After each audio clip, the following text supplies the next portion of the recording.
our founder, Michael Benson, was the youngest baby in the world to have glaucoma surgery in 1961.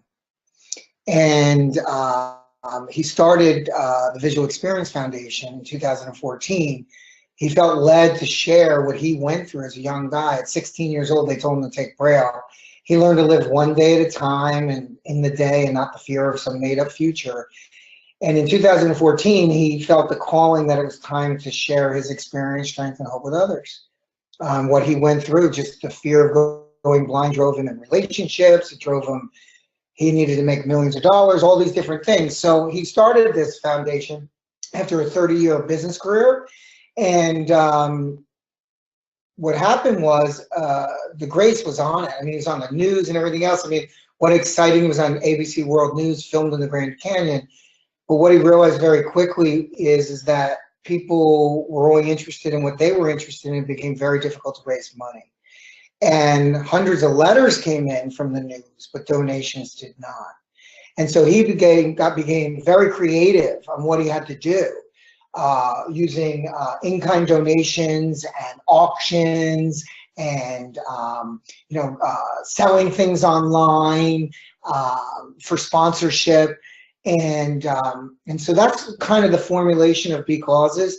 He got a second calling, and in January of 2017, he said that this is bigger than visual experience, that there's 1.5 million nonprofits out there. Most of them are called, like he met this one gal who had a daughter, 10 years old, the same age as his daughter, who was born deaf, and she's losing her vision. And she's got this small nonprofit. She had the same problems. There's 1.5 million nonprofits out there. Most people are in it because they're affected personally, and they get called, and they have this great mission, and then they find themselves in this very competitive business and going for grants, or now the taxes, where people aren't donating. And he said, you know what, I'm going to take everything I learned and I'm going to share it with as many causes as I possibly can. And Because was formed. That's how Because got started. And so he became a student, with his 30 years in business. He was a marketing student, and we want to go all the way back to you as a business owner and just tell you, in 1958, they actually banned it, subliminal advertisement. There was a guy, and he was in Jersey, in Fort Lee. His name was James Vicari, and he did this test, and he flashed in 1/3000th of a second, hungry eat popcorn, thirsty drink Coke. And popcorn sales increased by 54%, and Coke sales increased by 18%. People went nuts. You got to be kidding. They almost wanted to tar and feather. They said it was a phony, it's a fake. Why? This guy didn't get murdered, because at this time, think about what was happening. The television went from 4% of the homes in 1944 to 85% of the homes by 1954 in a 10-year period span. Now, we may have seen that with cell phones, but there had never been anything that grew that fast. And people were so afraid that the government was going to control their mind. And this guy comes out with a study that they could flash something that your mind couldn't even see, and it could affect behavior. Well, they totally said poo-pooed the study, but they immediately banned subliminal advertisement to this day in motion pictures. It's really, really crazy. Now, in 1999, Harvard validated that study. Pretty interesting. So what is happening today? I mean, think about back then, Stacy. There was no remote control. We were sitting there as kids watching the Brady Bunch and the Partridge Family, and the commercials would come on. My mother had no choice but to get Count Chocula and Fruity Pebbles as she walked through the store with 4 kids that wanted what we were being branded on Saturday morning cartoons. We had to have Count Chocula. Are you kidding me? Or Frankenberry. And Dad would come home and say, I got an idea. Let's go get Kentucky Fried Chicken. Because as he was watching All in the Family, he was saying Kentucky Fried Chicken, Kentucky Fried Chicken, Kentucky Fried Chicken. See, the experts realized that if they could control someone's brain in 1/3000th of a second, what if they could play a 30-second branding commercial? So we're going all the way back to talk about branding. We have to separate you right now. If I come in and I say, oh, I'm going to do a coupon or a Groupon coupon, you didn't understand what we're here to talk about, because we're nothing like that. We may use the same delivery system, but all of those companies come in and what they do is they promise you average customer worth and they're going to lead business in, and you know that basically these people have no loyalty at all. We're talking about cause marketing. And this, by the way, didn't stop back then. It's happening right now, okay? Because this is my cell phone, this phone right here. And you go on your Facebook feed, you don't even realize it. They're so smart today that I was looking up embroidery shirts. I just thought that was a little cool, like, have you had your popcorn today? That's 1958. But the difference of this is it wasn't 1/3000th of a second. It was a scroll that I went by on my phone. And these guys, and this is what's going on with Facebook. The big boys, they know it. They know it. They're implanting branding. Branding, not couponing. Brand. Associate that brand.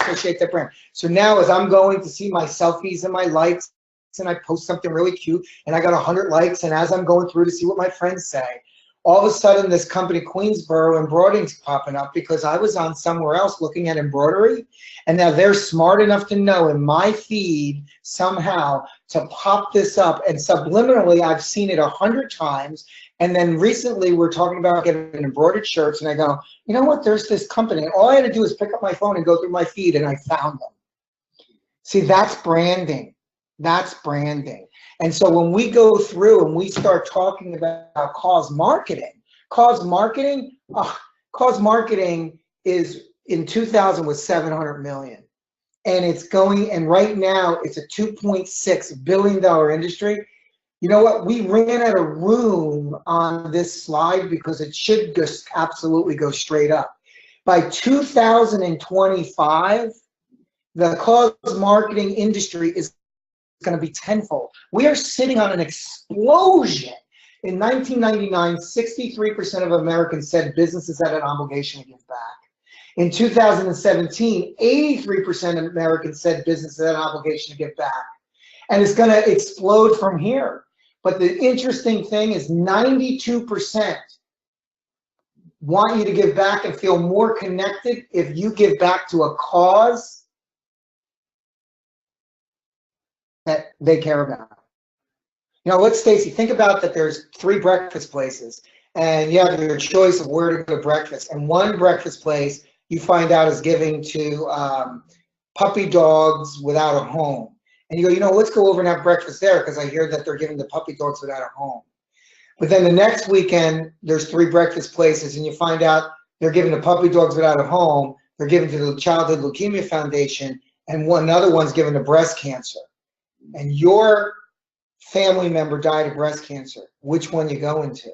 You're going to the breast cancer. See, people today are interested in what they're interested in. What's driving this trend? What's driving this trend is this trend. And this is the trend of the millennials. Millennials are right now between the ages of 20 and 37. There's 75 million of them, which is surpassing the baby boom generation. Now, I just can tell you this because I studied the baby boomers and I'm at the end of the baby boomers. They were like a football moving through a garden hose from hula hoops, skateboards, and slinkies in the 40s. Those markets explode to the toy industry, and now it's senior housing. And the next big football coming through is in the next 10 years, in this by 2025, they're going to be between 30 and 50. And all the social responsibility studies, like the Cone social responsibility studies, they're going to control this with their pocketbooks. They want to make sure that people are giving back. And the power of Becauses, when you understand the power of Becauses, is Becauses gives you the ability